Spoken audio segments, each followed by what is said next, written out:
Hi, folks. Steve Urban here, founder and CEO at Riderflex.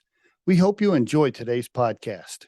And as a reminder, please subscribe to the Riderflex show for updates on new episodes.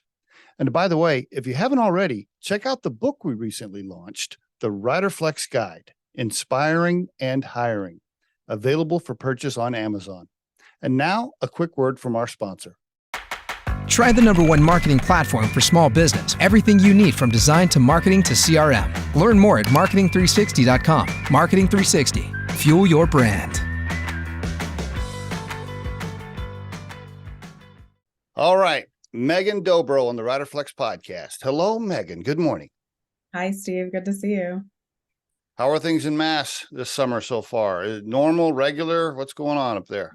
It's hot and humid.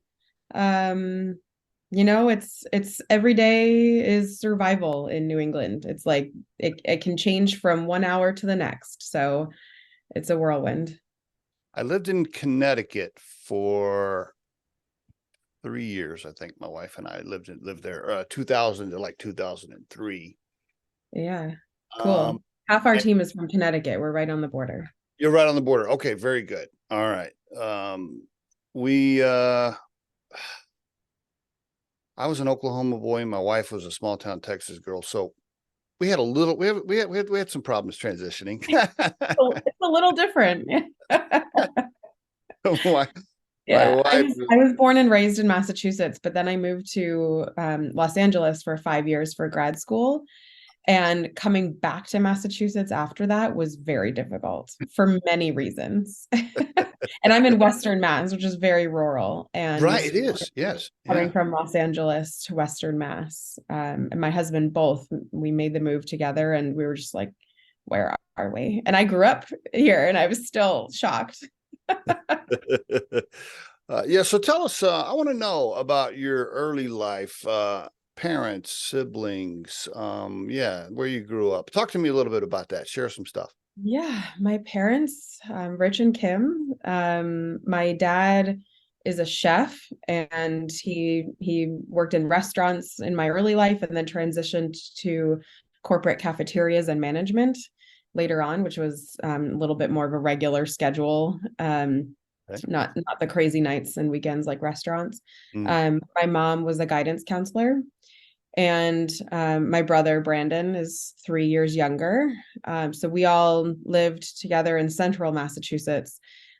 We now, everyone kind of moved around and now we're all in Western Mass together. And so we all hang out together. We just went to a Red Sox game this weekend together. Oh, cool. And cool. Yeah, so it's really nice being local. They're the reason I live in New England, despite the crazy weather.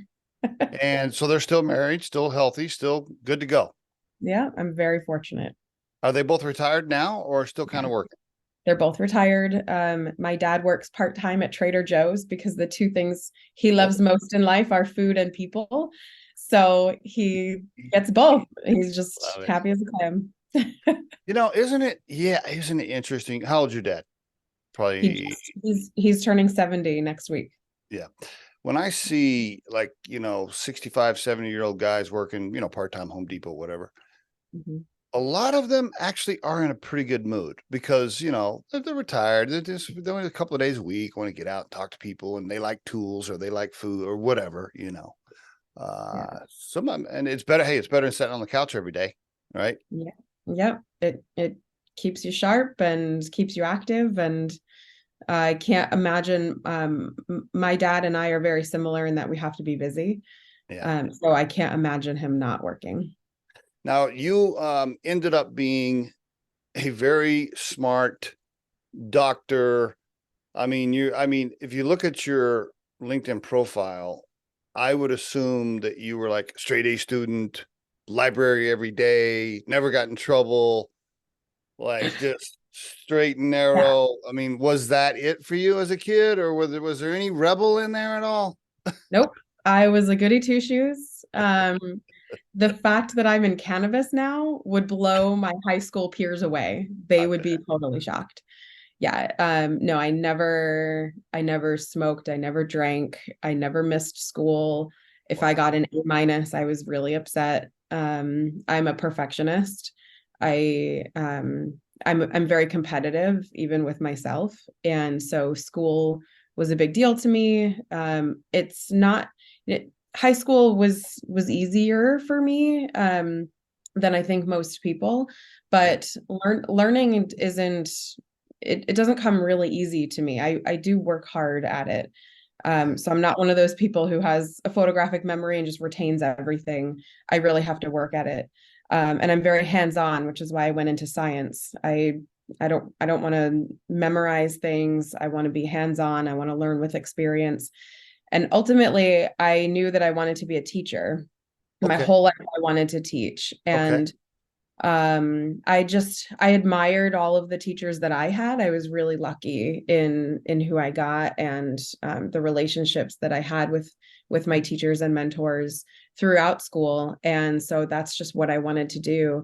I went and got a PhD because when I was in college, I loved my college professors so much, and I saw them balancing work and families, having kids, and they seemed happy, and they meant so much to me that I wanted to be able to do that for other people. And so that was my relationship with academia and school.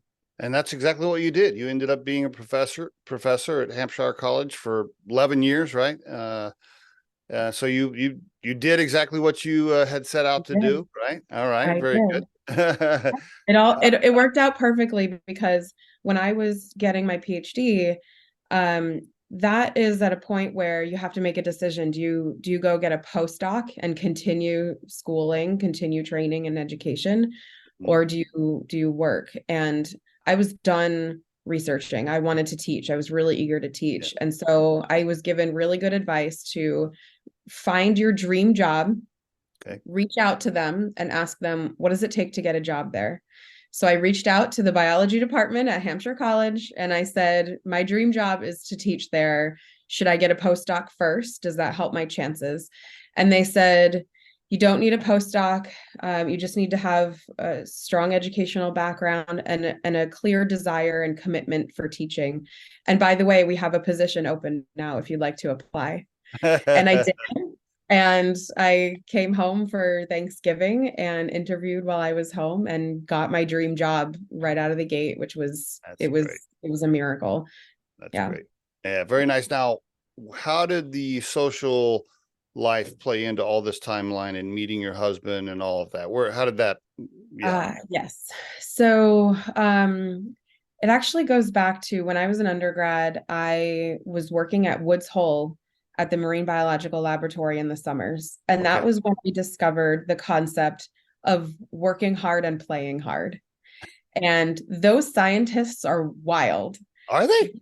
They party so hard. I wouldn't have guessed that. Oh my gosh.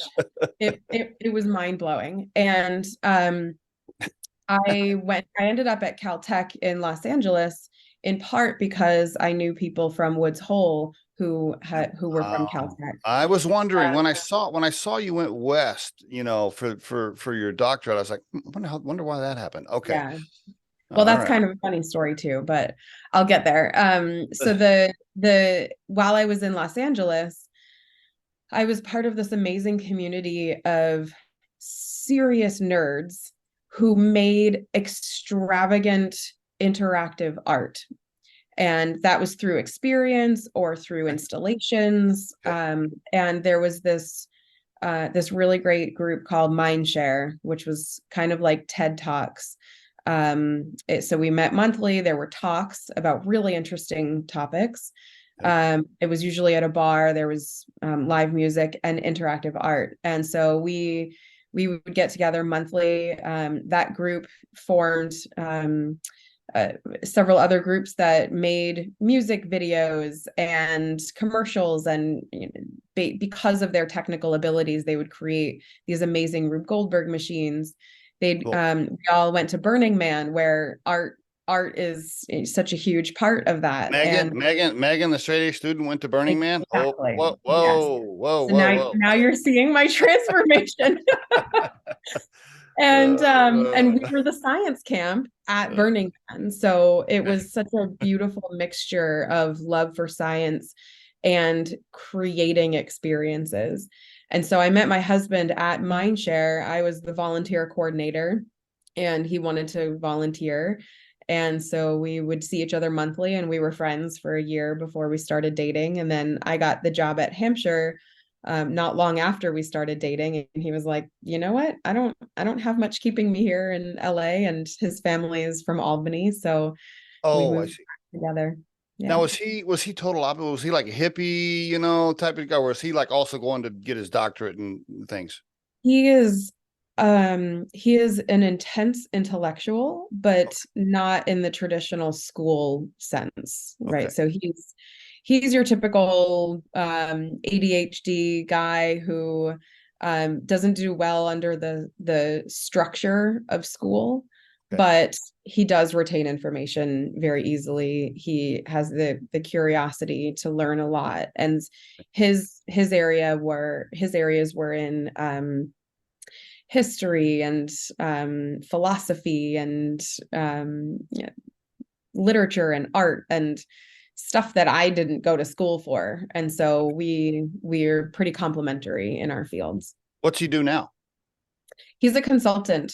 He consults for a big HR company that his focus is on innovative healthcare structures. Oh, Yeah, so I would probably totally botch explaining what he does. how many kids?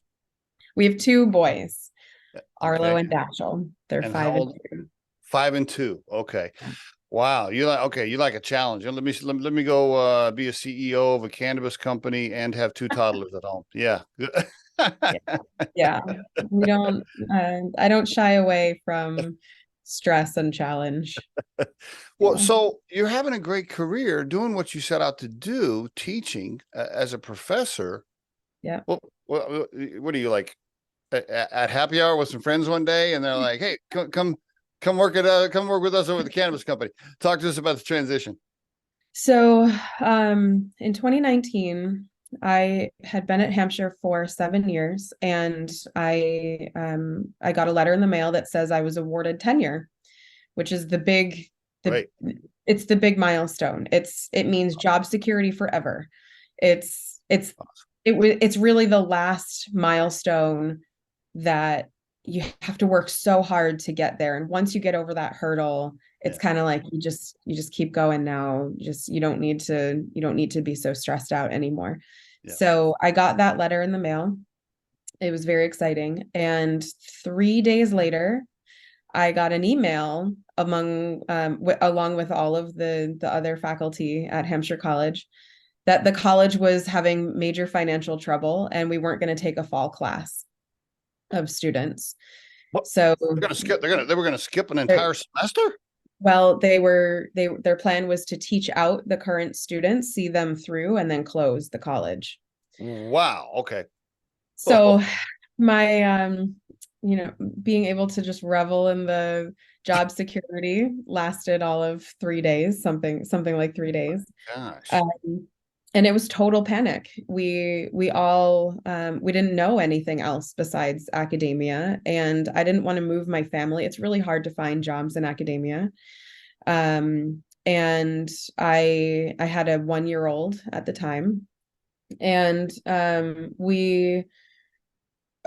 I got a call from someone that I actually knew from Burning Man who said, "Hey, we're starting a cannabis testing lab in Western Mass, and we need a scientist. Do you know anyone who's looking for a job in that area?" So, okay, I know nothing about cannabis. And what you really need is a chemist, but I am looking for a job. And so they were like, "You're perfect. It's fine. Don't worry about it." And so I started consulting for them, became their CEO, and founder of that group. We What was found a that? location. What was that company? Yeah. It was called Northampton Labs. It Okay. was in Northampton, Massachusetts, Okay. and it was difficult. The group had a difficult time because I think we all had a really different vision for what we wanted the lab to be and how we were going to get it done.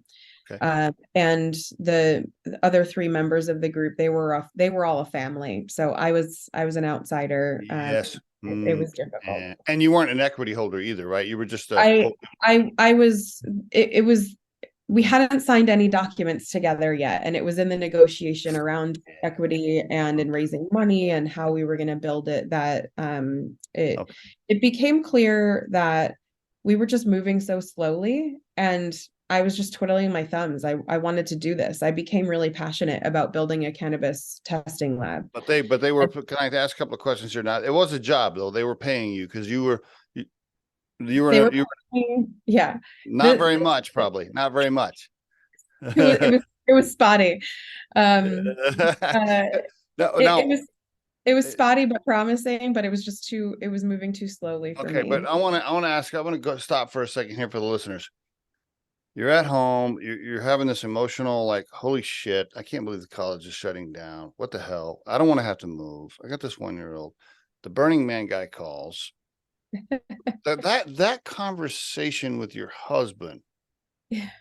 and your family, like, yeah, I'm gonna go like help these cannabis guys. How'd that go? How was that conversation? So I should add that I was in a really lucky position in that Hampshire College was encouraging faculty to take leaves of absence because they needed to make room on the budget. The more Okay, faculty who left, the more they could balance the budget. So okay. I took a leave of absence, which meant that if it didn't work out with the cannabis lab, I still had my contract with Hampshire. So I was kind of letting Hampshire deal with its own stuff and figure itself out and see what was going to happen because there was a big push to try to keep the college open. But it Uh, was a non-paid leave. Non-paid leave. it was a non-paid leave, yes, Okay, all right. but it was sort of it was voluntary. So it was as long as things were working out with the cannabis lab, I would do that. But if it didn't work out, I could go back to this Okay, potentially okay. dying college. That's a nice financial safety net. But what about the jump to cannabis? The jump to cannabis, so Was your husband like, see, it was cannabis was like really fully legal. In 2018, it was really a robust legal market. And so by then it was already legal. Um, though when I met with lawyers, they said what you're doing is technically federally illegal. And I'm a fairly risk adverse person. I could see And that. so they were telling me it's technically illegal, but the likelihood that you're going to get in trouble or shut down or have some serious consequences is pretty low. However, there were only two labs in the state at the time. So if the feds wanted to shut down the cannabis industry, if they went after the labs, the whole industry would shut down. Had We were you sort of an easy target. had you personally ever tried cannabis at that point? Oh yeah. Okay. You said you went to Burning Man. So okay, Yeah. okay. Yeah. Okay. I thought that was implied. Yeah, yeah. Okay. I figured. I just want to make sure. All right. So you're But still not a cannabis enthusiast, right? Like I've tried many things, but it was okay. an experience not part of my daily culture. Not part of your daily culture. Oh yeah, let's pause right there for a second. So at that time when you get the call and you're thinking about going to work for them, would you say that you and your husband at that point were, what I call social event users, like, oh, we're going to a New Year's party, there's some there, somebody had some, I smoked some, that kind of a thing?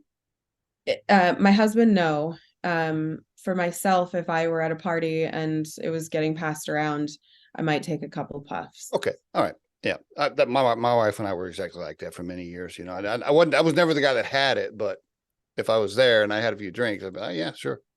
Yeah. And I'm Okay. not a big drinker either, so Okay. Okay. so that it wasn't like I was choosing one or the other. Was your Uh husband freaking out? Was your husband like, what the hell? No. Was he like super supportive?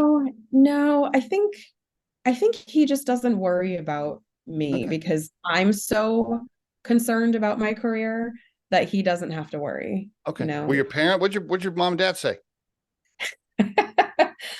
That was another thing. So they were very supportive, but they would also once in a while say, so what about your position at Hampshire? And they would just ask a lot of questions that made it clear that they were probably mourning the fact that they could talk about their daughter Right. as a Bingo. That's it. professor, That's yeah, exactly right. Yeah, no doubt. as No doubt. opposed Yes. to she's in Yes. cannabis. Yeah. And your Um, mom and dad had probably never tried cannabis before. no, I think they didn't talk about it much, Okay. and it All wasn't right. often, but they had Oh, some okay. experience. Yeah. Okay. All right. All right. Um, yeah, but I think it helped that it was my company, and Yes. I was a Yeah. founder and CEO, and I think they just ultimately wanted me to be secure Okay. and okay. I appreciate you sharing that family transition into cannabis. It's always an interesting story, especially if you come from a very conservative family. When I consulted for cannabis, my mom is a very religious, conservative Oklahoma, church 3 times a week. And when I was consulting for cannabis, before I started Riderflex, we just never talked about it. Like it never, she knew what was going on, but she didn't want to ask any questions. And I sure as hell wasn't going to bring it up. We just kind of just left it over here. But Yeah, anyway, yeah. okay. So you did this thing with the first people that called you, but it wasn't moving fast enough. And talk to me about that. At some point, you're like, all right, I'm gonna skip out of this and maybe do my own thing. Talk to me about that. Yeah. So I started thinking about what I was bringing to the table and what everyone else was bringing to the table, and I saw who was operating other labs in the state, and I started to realize, why not me? Why couldn't I do it? Okay. I started giving the group deadlines and saying I need to have a contract by this date, and of course that date would come and go. Yes. So finally I decided, I it was upon finding this building in Westfield, Massachusetts, um, that I realized I need to pull the trigger and get out and do it myself. And I wasn't renting it yet. I had just seen the listing. I saw it. And so I had a meeting. This was in the middle of COVID, so we were on Zoom. I had a meeting with the team, and I told them I'm resigning from the position. I don't want any equity. It's yours. I'm leaving. Gotta go. Yeah. All I wanted was to be relieved of the personal guarantee that I had made on the lease of that building, And which they refused. and there's no non-competes or any bullshit like that. Right. And I said I wouldn't sign a non-compete. And when I said that, they laughed at me and said, "What, are you going to start your own lab?" And they totally laughed about it. And then the husband, the dad of the group, was like, "Well, she could." And they were like, "No." Okay. So that kind of actually fueled me to show them that they should have worked harder to keep me. Yeah. Okay. And then so you decided at that point I'm gonna start my own lab. How did you fund it? Did you bootstrap it yourself? Did you raise some cash? So we had a consultant when I was with Northampton Labs. His name is Matt, and he had opened a testing lab on Martha's Vineyard in Massachusetts before. Okay. And the nice thing about that is, while it's under the same regulations in the same state, we don't compete with each other because cannabis can't cross the federal water in between. So they were an isolated lab. Okay. And so he was consulting for us. And when I moved to do my own lab, I asked him if he would join me as a co-founder. Ah, That brought me some legitimacy because I had never tested cannabis before. okay. So All right. on paper, I really needed him in order to raise money. Gotcha. And then I did a lot of pitches, some local groups, some national groups. I did everything I could to pitch for money. I had one deal that was a handshake deal that seemed like it was moving forward, and then they found out I was pregnant with my second child, and they backed out. Wow. So I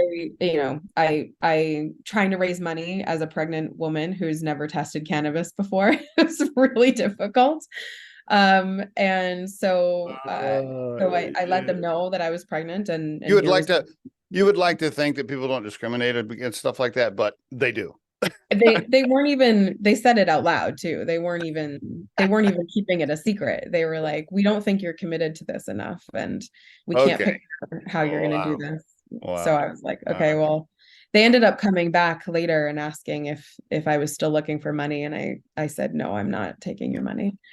No. And then I found who I call my unicorn, John Packer, through a mutual lawyer that we had, and a group that brought him on, and he funded it entirely by himself, and, Wow. and continues to support us massively. And Wow. he's been really successful at building chemistry companies himself, and he understands what it takes to not cut corners when you're building a lab, and to be patient. And he didn't have unrealistic expectations about his return, and he's just been a really overall great human to work with. He That actually is, cares about us as people, and that's he fantastic. he wants it to do well for us too. So it was just a total miracle that I found him. Was he, I don't know how much you want to share. So is he the only person on the cap table with equity, or you guys, you and your husband put some money in too?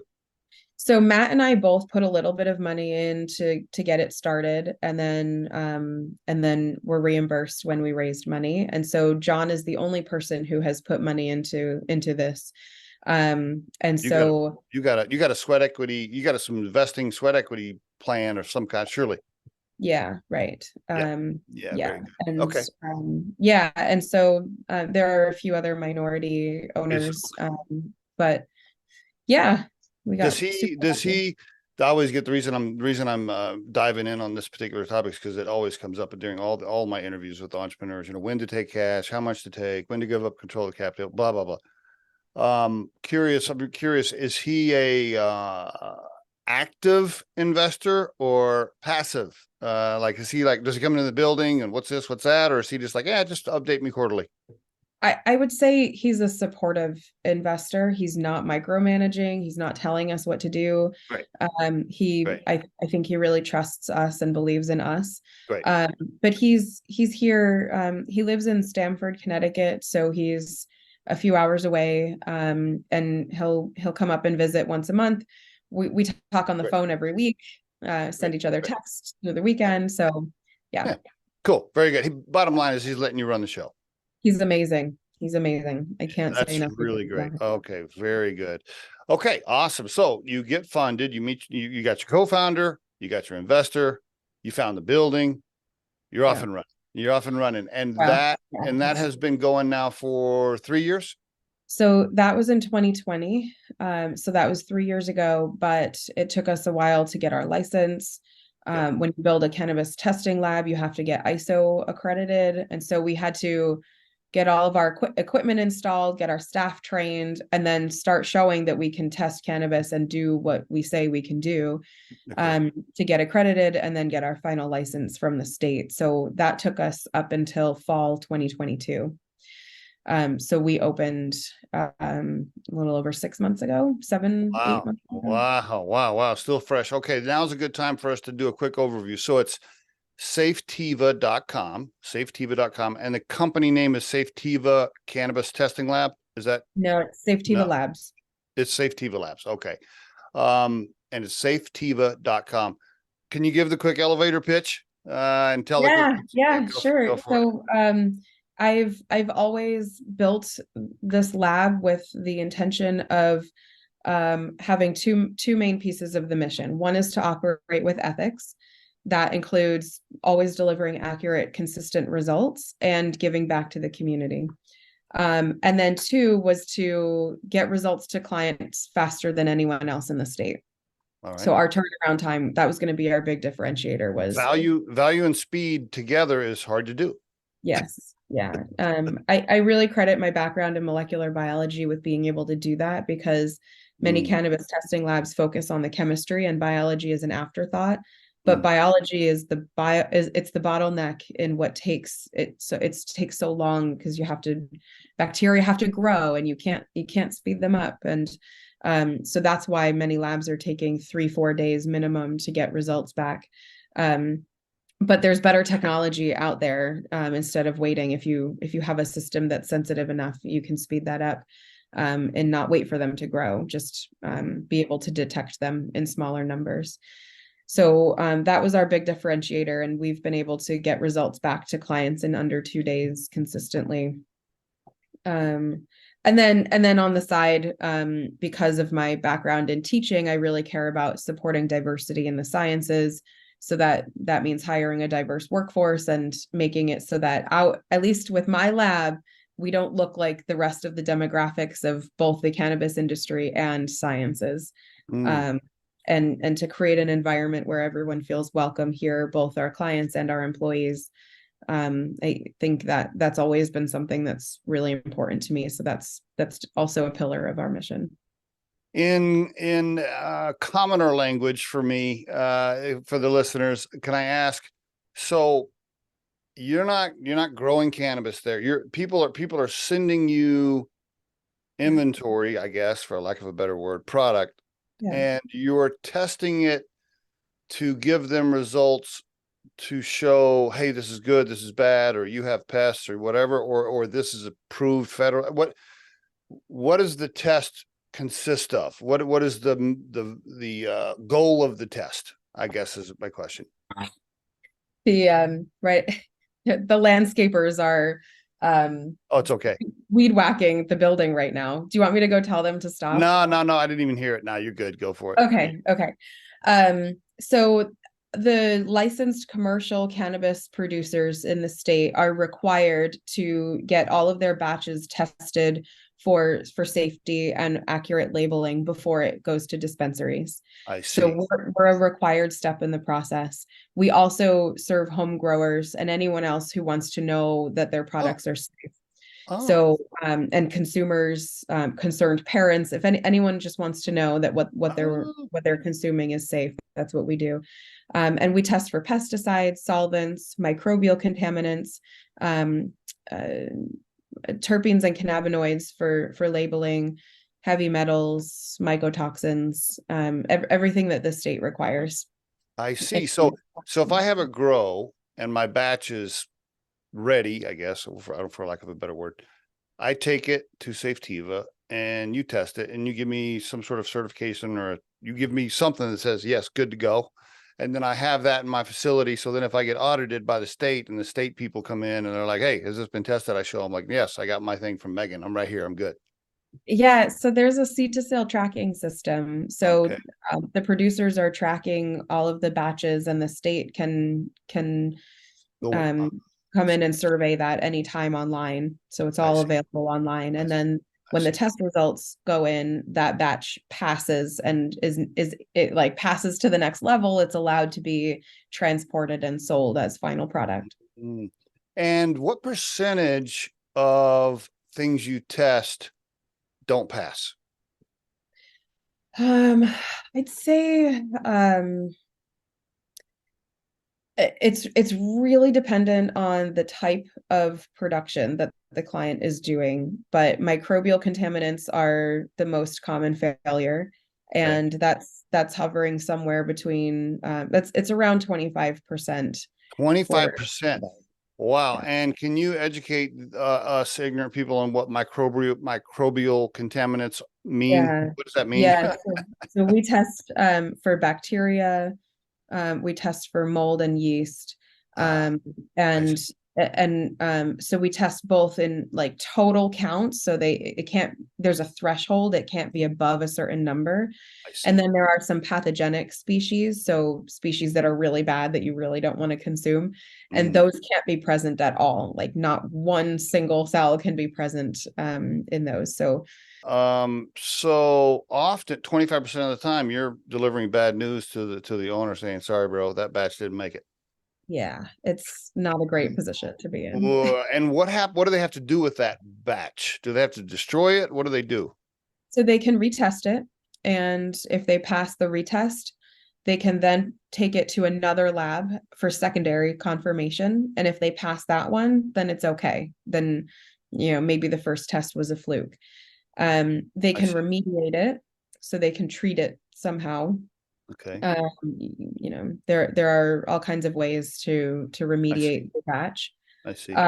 Or they can send it for extraction, where it's not getting sold as raw flower, but it's Oh, being extracted to pull the cannabinoids out and create concentrates, oh, edible, to I create see. other products with it. Oh, oh. Yeah. Okay. And this may sound like a silly question, but if you're testing one of my batches, when I hear you say batch, I'm envisioning a room of plants that are ready to harvest. Is that, Yeah. is that The accurate? state requirement is 15 pounds of Like, final product. you knew So where I was going. And how do I, is there, what if they grabbed 15 pounds over here on this side of the room that wasn't infected, but this side is infected? How does that work? yeah, that's just, you've identified the major flaw in the system. Okay. The producers do the sampling, so they choose the samples, the Oh, labs. oh, yeah, okay. Yeah. Your guys should go in. I would think the law would be you guys go in and go, no, we're going to take that plant, this plant, and this plant. In some states it is. In Massachusetts, that's not the Nice. requirement. Mm, And interesting. so we test what we're given. I see. Well, Yeah. shit, if I was a grower, I'd have my own little testing people and be like, look, make sure whatever you send to Megan's good to go. Yeah, yeah. I'm sure And they that happens. still, even though they can send their own samples, they still fail 25% of the time. Like, what? Yeah. So I Uh, mean, you can't see some species of mold. You can see it's tough to see bacteria. You'd have to have a lot if in order to see it with your eyes. okay. Um, All so yeah. right. Interesting. All right. Very good. I'm assuming the vast majority of your business is commercial growers, that stuff. I mean, but you get some small mom and pop and individuals, but that's a small percentage of your business, isn't it? Probably. Yeah, it is. Yeah. Okay. And you can't test anything that's grown outside of Massachusetts. No, not anything that's containing THC. If Okay. it if it's hemp or Oh, it's CBD, and as long as it doesn't contain THC, then we can test it. how much your business is that? Like CBD coming from another state? Right now, it's almost none.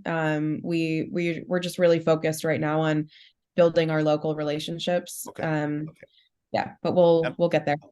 and all the growers can choose whatever lab they want. I Yep. can send it to Megan or I can send it to Bobby, whoever I like the best.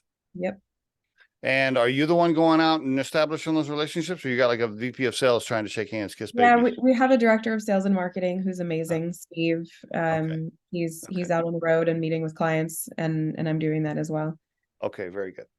All right. And how big is the business now? Can you share? I mean, I don't know if you want to share revenue. I know it's private, but maybe employees, or just give us a general sense of how Yeah, big you are in 6 months. we have about 15 employees. Okay. Almost all of them, a good percentage of them are on site full time in the lab. Okay. We have some people who work from home. We have some administrative staff, keeping the business healthy. But most of our team are scientists. Yeah. Right. Very smart people walking around. Yeah, it's fun. It's fun. It's a good mix of people because they're really smart, but also they came to cannabis. So, the industry is just it's casual. It's a roller coaster. It's changing all the time. Right. We're very much at the forefront of a very new industry, and so Totally. it's Totally. nothing's really established yet. So Okay. we're at the ground floor. Okay. I want to ask you a couple of bigger picture questions here towards the back end about the industry and so forth. By the way, for the listeners, safetiva.com. And you can also connect with Megan on LinkedIn. I'm guessing she takes connections. I don't know. Do you? I do, yeah. Okay. I love Megan Dobro on LinkedIn. The cannabis industry. So coincidentally, I got a call from a buddy of mine. You may even know him. I'm not going to mention his name on the podcast here, but him and a couple of friends, they tried to make it in cannabis in Massachusetts, and he called me yesterday and just said, "Holy shit, bro!" He's like, "I have been through the roller coaster," and he gave me all the nightmares, investors, and the lawsuits, and this, and the leases, and just all kinds of crap. Yeah. And he's talking to me the margins, the taxes, the regulations, and he just spent 45 minutes he was just beat to hell. I could just tell he's just like, man, I can't do this anymore. In fact, he was calling me to say, I'm shutting this down. Can you find me a job in Colorado? Because Riderflex is a recruiting firm, right? That's our day job. So he's calling me saying, I think I'm out. And he was just telling me that in his words, I don't know if this is true because I'm not an expert on it, but he was like, man, the Massachusetts cannabis market there are so many people suffering right now, and it's not doing well. What are your thoughts on that? Is that true? What's your outlook? Give me some thoughts. It is true. It's very difficult. This is going to be a hard year for our Massachusetts industry. I think many businesses are going to close. My sincere hope is, it sounds like it's not the case with your friend, but I'm hoping that it's that the local small craft grows, people who are really passionate about what they do it because they love the plant and they believe in its medicine, and people who are really integrated in the Massachusetts community are the businesses that make it. Okay. But it's really not an easy time for anybody right now. Because of oversaturation, too many licenses, too many growers, the taxes are too high, 280E, all combined. All of the above. I think this year in particular is going to be hard because the market is saturated. There hasn't been a cap on licenses, and we've reached the plateau period where we've reached the point that I don't think that there's market to take any more than what is currently in dispensaries. But then there are all these other complicating factors that make all cannabis business owners feel like they're beat to a pulp. And it's not just that it's hard to sell product right now, or that margins are tight. It's that there are regulations that don't make sense. There are people in this industry who have no business being in this industry. People who just don't know what they're doing. They don't pay their bills. It really attracted people who thought that they were going to make millions very easily, and ultimately they just cut a lot of corners. It's a totally new thing. I think the Cannabis Control Commission in Massachusetts has a really hard job. We created a massive industry from nothing. I shouldn't say nothing, because obviously the legacy cannabis growers have been around for a very long time. Yeah. But in terms of a regulatory legal market, it was created overnight, and then we all suddenly had to adhere to these rules that weren't, from a science perspective, they weren't written by scientists. So it can be really, really frustrating. I can't imagine. Yeah, the legacy growers, right? So for the last 25 years, they're growing it illegally. So I guess technically some of them are criminals. So I hate to say that, but they're growing it. Life's good. The sales are good. And then all of a sudden it gets passed and they're like, okay, so now I have to pay tax on gross profit, not net income, right? So you got to pay tax on gross profit, I think is the way it works. Yeah. And isn't there some other percentage of revenue off the top or something? There's all these crazy fees. There are taxes up the wazoo. There are fees. You have to pay a percentage to your host community, so the town that you're operating in. That's what it was. Wow. For most people, it's 3%. It's that's added onto everything. Yeah. Okay. Tough times. I was in Oklahoma visiting my mother about 6 months ago. I'm from a small town southwest of Oklahoma City, and Oklahoma made the same mistake. No cap on licenses or whatever. The town I grew up in, Megan, I shit you not, is about 18,000 people. How many cannabis shops do you think they have? Just take a guess. 18,000 people. 18,000 people. Just take a guess. 15. 30. I'm driving. There are 3 on every corner. I drove through town. I get up. My mom lives that kind of out in the country a little bit. I get out to my mom's. I'm like, you got to be kidding me. Like, I was like, 80% of these people are going to be out of business in the next 12 months. Yeah, it's really setting everyone up to fail. It's It's creating a cutthroat market, and it doesn't incentivize ethical That business right. models. Exactly. And Yes. I think that's why it's so frustrating, is for those of us who came to cannabis with a very professional mindset and background and Yes. integrity. Mhm. We're seeing our competitors doing crazy things Yes. and with no consequence. Uh, Because they're out of cash, they're fully leveraged, and they're like, fuck it, I'm just gonna take some risks. I don't care. Right? yeah, That's they're what's happening. desperate. Yeah. They're desperate. They're desperate. Yeah, absolutely. And a lot of them used to be former criminals, so they don't care. They'll take risks. It's true. The risk thing is in this industry, there's a lot of fuck it, I'll take the risk. Yes, Yeah. totally. Oh my And gosh. I just want to add that I think what's going to be our saving grace is in Massachusetts, there's a lot of emphasis on local communities. And Okay. so for Okay. the businesses that lift each other up and network and be create allyships and really work to lift each other up, I think are is how we're all going to survive this. Good. And we know who the good operators are. Very good. So I appreciate that overview.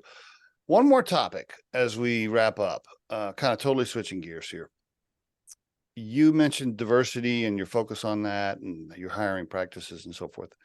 Um, Riderflex is a recruiting firm, so we recruit yeah, and hire people, for a living, right? yeah. And a lot of our clients, of course, have that focus. Um, it's tricky to have a diversity goal and plan without discriminating against certain groups Mhm. and without breaking laws. It's tricky, right? It's a balancing act, right? Um, because you want to have a lot of clients want to have a diversity goal, but at the same time, as a recruiting firm, I can't automatically discriminate against the 46-year-old white guy, right? Just automatically. I can't just eliminate that candidate, right? Just because, Right, you know, right.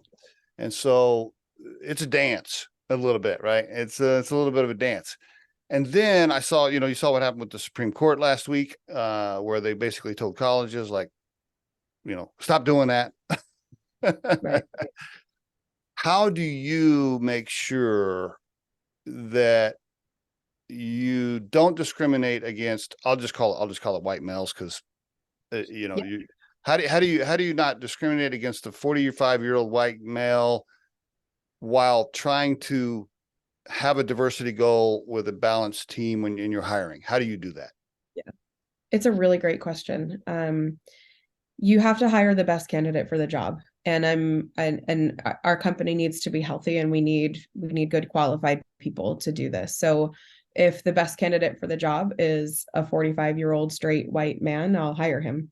And in fact, we just did. But you can control what the candidate pool looks like Bingo. by advertising in the right places, spreading the word in the right places. And I have found that the one of the key pieces to getting a diverse candidate pool is having a job ad that really emphasizes that. And so all of our job ads have a whole paragraph that says studies show that, I forget the percentage, but people in minority groups are less likely to apply for jobs that where they don't meet every single qualification. We encourage everyone to apply, even if there are qualifications that we list that you don't meet. And I want you to be one of my clients, because I get tired of clients saying their candidate's got to meet every single thing. yeah, no, there Anyway, has to yeah, be. yeah, It's yes. there. It's a balance. And it's right on the top of our job ad, and then again at the bottom of our job ad describes our commitment to diversity, like many job ads do. And then when people interview, it's they see who we are. And so I think in seeing that we have gender diversity, sexual orientation diversity, race diversity, that when they interview with us, there's sort of like a natural selection that happens, that those who Very good. are extra excited to work with us are excited because of who we already are. So that helps a lot too. Very good. Great answer. And I want to emphasize your point about the pool. The analogy I use when I'm talking to my recruiting team is look, the client currently has a lake full of trout. Okay. The client would love to have a lake that people can fish in that is not just trout. Can we get some bass? Can we catfish? They're looking for some. So when you're recruiting, don't just fish out of the ponds that have only trout. Put the lures in all the ponds where there's other types of fish so that we can gather some different. I mean, that's the key, is to recruit from pools that have different types of fish in them instead of fishing the same trout pond every time. I mean, that's the key right there. Yeah. And then present the best candidates, right? Present the best candidates. What I won't do as a recruiting firm, and we have turned clients down. Clients will call me and say, I want an Asian female for this position, and don't send me any candidates unless they're Asian female. And I'll say, hey man, I'm glad you have that goal, but I can't do that. Like, I'm not going to do that as a recruiting firm. I'm going to recruit. You tell me what the specifics are, and I will recruit from a pool of people that I hope has some Asian females to throw in your group. But I'm not just going to send you those candidates. And by the way, don't send me that in writing because I'll get sued. Right. Yeah, great answer though. Really great answer. Well, Megan, congratulations on what you have built so far. You're off and running, and you got some headwinds here, I think, with just the whole industry as things develop. But what you have going for you is, you're super smart, you're super polished. You're not an old school, nothing against my old school grower friends. Okay. I don't want them to be mad at me, but you have a business sense, and you're looking at it from an overall business perspective, not just an old school mindset like some of the growers are doing. And you're surrounding yourself with a bunch of professionals and smart people. So, and it sounds like you have a great investor. So you're probably gonna make it just fine. As the storms come in, you'll be ready. I think you're gonna make it just fine. From your lips to God's ears. Megan, thank you so much for being on the Riderflex podcast. I appreciate it. Yeah, thank you. It's been a pleasure talking with you, Steve.